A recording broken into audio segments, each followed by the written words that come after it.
Drugless treatment ಅಂತಲೂ ಕರೀತಾರೆ. ಅಂದರೆ ಯಾವುದೇ ರೀತಿಯಾಗಿರ್ತಕ್ಕಂಥ ಪದಾರ್ಥಗಳಿಲ್ಲದೆ ಕೇವಲ ಗಾಳಿಯನ್ನು ಉಪಯೋಗಿಸ್ಕೊಂಡು ದೇಹವನ್ನು ತಂಪು ಮಾಡ್ಕೊಳ್ಳೋದು. ನಾಲಿಗೆಯಲ್ಲಿ ಯಾವಾಗಲೂ ಒಂದು ತಂಪಿನ ಅಂಶ ಇರ್ತದೆ. ನಾಲಿಗೆ ಯಾವತ್ತೂ ಡ್ರೈ ಆಗಲ್ಲ. ನಾಲಿಗೆ ಡ್ರೈ ಆದರೆ ಮನುಷ್ಯ ಬದುಕಲ್ಲ. ಈ ಪ್ರಾಣಾಯಾಮ ಮಾಡಿ ನೋಡಿ, 10 ನಿಮಿಷದಲ್ಲೇ ನಿಮ್ಮ ದೇಹದ ಉಷ್ಣ ಕಮ್ಮಿ ಆಗೋದು ನಿಮ್ಮ ಅನುಭವಕ್ಕೆ ಬರ್ತದೆ. 10 ನಿಮಿಷದಲ್ಲಿ.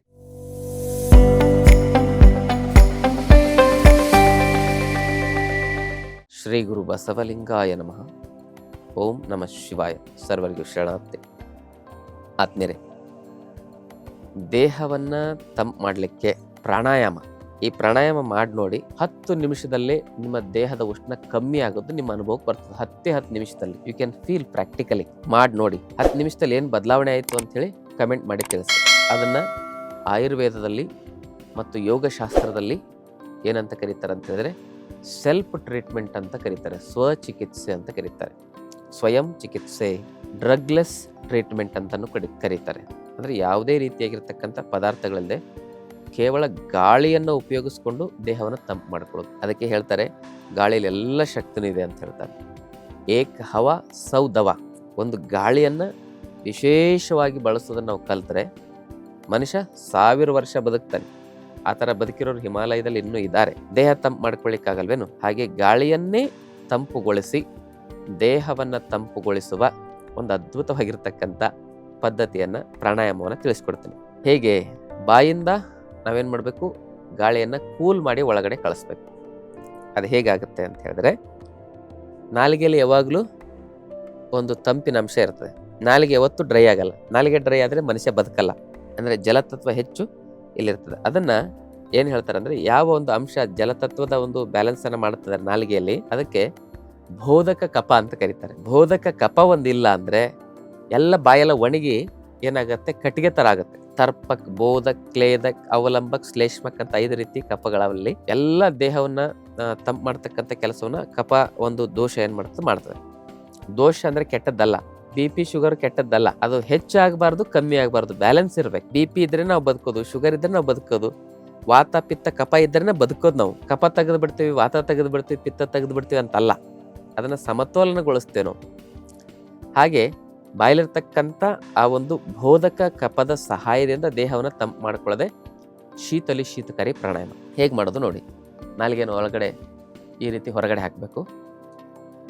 ಹೊರಗಡೆ ಹಾಕಿ ನಾಲಿಗೆನ ರೋಲ್ ಮಾಡ್ಬೇಕು. ಹೀಗೆ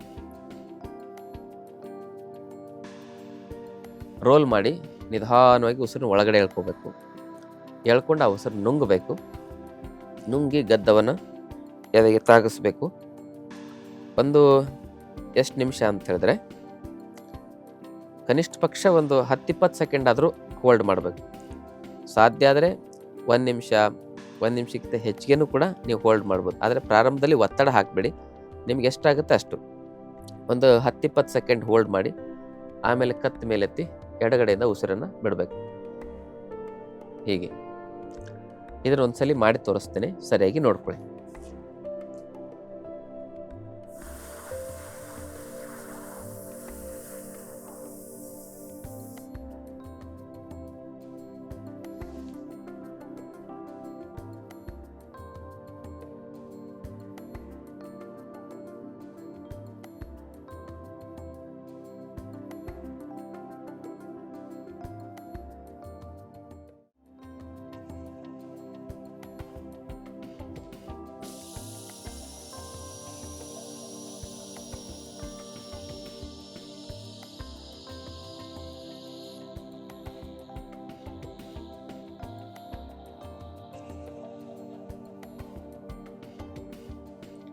ನಿಧಾನ ಬಿಡಬೇಕು. ಇನ್ನೂ ಸಮಯ ತೆಗೆದುಕೊಳ್ತೇವೆ ನಾವು. ಒಂದು ಬಾರಿ ಶೀತಕಾರಿ ಪ್ರಾಣಾಯಾಮ ಮಾಡಲಿಕ್ಕೆ ತುಂಬ ಹೋಲ್ಡ್ ಜಾಸ್ತಿ ಮಾಡ್ತೇವೆ. ಆದರೆ ಎಪಿಸೋಡು ಜಾಸ್ತಿ ಸಮಯ ಆಗುತ್ತೆ ಅಂಥೇಳಿ ನಿಮಗೆ ಕ್ವಿಕ್ ಆಗಿ ಮಾಡಿ ತೋರಿಸಿದೆ. ನೀವು ಎಷ್ಟು ಸಾಧ್ಯ ಆಗುತ್ತೋ ಅಷ್ಟು ನಿಧಾನ ಇದನ್ನು ಮಾಡಿ.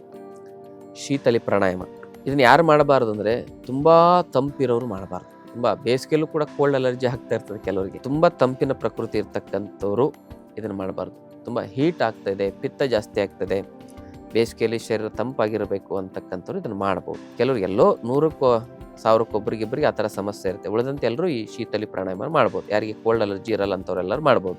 ಇನ್ನು ಶೀತಕಾರಿ ಪ್ರಾಣಾಯಾಮ. ಶೀತಕಾರಿ ಅಂದರೆ ನಾಲಿಗೆನ ಮೇಲೆ ಟಚ್ ಮಾಡಬೇಕು, ಅಂಗಳಕ್ಕೆ ಟಚ್ ಮಾಡಿ ಹಲ್ ಕಚ್ಚಬೇಕು. ಹಿಂಗೆ ಹಲ್ ಕಚ್ಚಿ ಉಸಿರು ತೆಗೆದುಕೊಳ್ಬೇಕು. ಉಸಿರು ತೆಗೆದುಕೊಂಡಾಗ ಏನಾಗುತ್ತೆ ಅಂತ ಹೇಳಿದ್ರೆ ತಂಪಾದ ಗಾಳಿ ಶ್ವಾಸಕೋಶವನ್ನು ಪ್ರವೇಶ ಮಾಡುತ್ತೆ. ಯಾವಾಗ ಶ್ವಾಸಕೋಶವನ್ನು ತಂಪಾದ ಗಾಳಿ ಪ್ರವೇಶ ಮಾಡುತ್ತೆ, ಆ ಪ್ರಾಣವಾಯುವಿನ ಒಂದು ಶಕ್ತಿ ಏನಾಗುತ್ತೆ, ಅಪಾನವಾಯು, ಉದಾನವಾಯು, ವ್ಯಾನವಾಯು, ಸಮಾನವಾಯು ಎಲ್ಲದರಲ್ಲೂ ಕೂಡ ಅದು ವಿಕಾಸ ಆಗುತ್ತೆ. ಪ್ರಾಣವಾಯುವಿನ ಮೂಲಕನೇ ಎಲ್ಲ ಪ್ರಾಣಗಳಿಗೆ ಪೋಷಣೆ ಸಿಗೋದು. ಆ ಒಂದು ಎಲ್ಲ ತಂಪಾದ ಗಾಳಿ ಎಲ್ಲ ಕಡೆ ಹೋದಾಗ ಇಡೀ ಶರೀರದಲ್ಲಿ ಆ ಒಂದು pH ವ್ಯಾಲ್ಯೂ ಏನಾಗುತ್ತೆ, ಬ್ಯಾಲೆನ್ಸ್ ಆಗ್ತಾ ಬರ್ತದೆ. ಆ pH ವ್ಯಾಲ್ಯೂ ಬ್ಯಾಲೆನ್ಸ್ ಆಗಿ ದೇಹ ಏನಾಗುತ್ತೆ, ನ್ಯೂಟ್ರಲೈಸ್ ಆಗುತ್ತೆ. ಇಲ್ಲಾಂದರೆ ತುಂಬ pH ವ್ಯಾಲ್ಯೂ ಇಂಬ್ಯಾಲೆನ್ಸ್ ಆಗಿ ಅಸಿಡಿಕ್ ಆದಾಗ ದೇಹದ ಉಷ್ಣತೆ ತುಂಬ ಜಾಸ್ತಿ ಆಗುತ್ತೆ. ಅದಕ್ಕೆ ಒಳಗಿಂದ ಪ್ರಾಣಶಕ್ತಿಯ ಮೂಲಕನೇ ದೇಹವನ್ನು ತಂಪು ಮಾಡಲಿಕ್ಕೆ ಇವೆರಡು ಪ್ರಾಣಾಯಾಮ. ಈ ಶೀತಕಾರಿ ಹೆಂಗೆ ಮಾಡೋದು ಅಂತ ಒಂದ್ಸರಿ ಪ್ರಾಕ್ಟಿಕಲ್ ಆಗಿ ನೋಡಿ.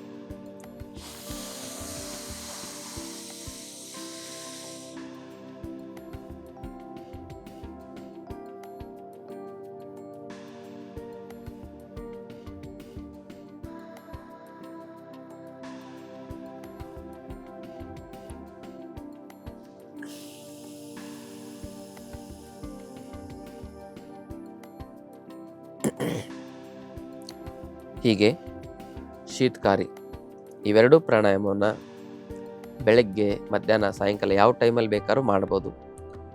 ಒಂದು ಸರಿ ಮಾಡಿದ್ರೆ 2 ರಿಂದ 5 ನಿಮಿಷದವರೆಗೆ ತಾವು ಮಾಡ್ಬೋದು. ಹೆಚ್ಚಂದರೆ 7-8 ನಿಮಿಷದವರೆಗೆ ಮಾಡಿ, ಅದಕ್ಕಿಂತ ಹೆಚ್ಚಿಗೆ ಬೇಡ. ದೇಹ ಅಧಿಕವಾಗಿ ತಂಪಾಗುತ್ತೆ. ಮತ್ತೆ ಇದನ್ನು ಮಾಡಿ ನೋಡಿ, ದೇಹನೂ ತಂಪಾಗುತ್ತೆ, ಮನಸ್ಸಿಗೂ ಕೂಡ ಶಾಂತಿ, ನೆಮ್ಮದಿ ನಮಗೆ ಸಿಗ್ತದೆ. ದೇಹ ತಂಪಾಗಿದ್ರೆ ತಾನೇ ಮನಸ್ಸು ಶಾಂತಿಯಿಂದ, ನೆಮ್ಮದಿಯಿಂದ ಇರೋದು. ತಂಪಾಗಿರಬೇಕು ಅಂತ ಹೇಳಿದ್ನೇ ಹೊರತು ಪೂರ್ತಿ ತಣ್ಣಗಾಗಬಾರ್ದು. ಪೂರ್ತಿ ತಣ್ಣಗಾದ್ರೆ ಮನುಷ್ಯ ಸಾಯ್ತಾನೆ. ಅಂದರೆ ಬ್ಯಾಲೆನ್ಸ್ ಮಾಡುತ್ತೆ ಈ ಪ್ರಾಣಾಯಾಮ. ಇದನ್ನು ಈ ಮಾಹಿತಿ ಇಷ್ಟ ಆದಲ್ಲಿ ಈ ವಿಡಿಯೋನ ಶೇರ್ ಮಾಡಿ, ಜೊತೆಗೆ ಚಾನಲ್ನ ದಯವಿಟ್ಟು ಸಬ್ಸ್ಕ್ರೈಬ್ ಮಾಡ್ಕೊಳ್ಳಿ. ಹೆಚ್ಚಿನ ಮಾಹಿತಿಗಾಗಿ ನಿಮಗೇನಾದ್ರು ಪ್ರಶ್ನೆಗಿದ್ದಲ್ಲಿ ಕಮೆಂಟ್ ಮೂಲಕ ನಮ್ಮನ್ನು ಪ್ರಶ್ನಿಸ್ಬೋದು ಅಂತಕ್ಕಂಥ ಮಾತನ್ನು ಹೇಳ್ತಾ ತಮ್ಮೆಲ್ಲರಿಗೂ ಶರಣ. ಲೇಟೆಸ್ಟ್ ಹಾಗೂ ಇಂಟ್ರೆಸ್ಟಿಂಗ್ ಸುದ್ದಿಗಳಿಗಾಗಿ ಬಾಸ್ ಟಿವಿ ಕನ್ನಡ ಚಾನೆಲ್ನ ಸಬ್ಸ್ಕ್ರೈಬ್ ಮಾಡಿ. ಹಾಗೆಯೇ ಬೆಲ್ ಐಕಾನ್ ಪ್ರೆಸ್ ಮಾಡಿ. ಇದರ ಜೊತೆಗೆ ಫೇಸ್ಬುಕ್, ಇನ್ಸ್ಟಾಗ್ರಾಮ್, ಎಕ್ಸ್ನಲ್ಲೂ ಮಿಸ್ ಮಾಡದೆ ಫಾಲೋ ಮಾಡಿ.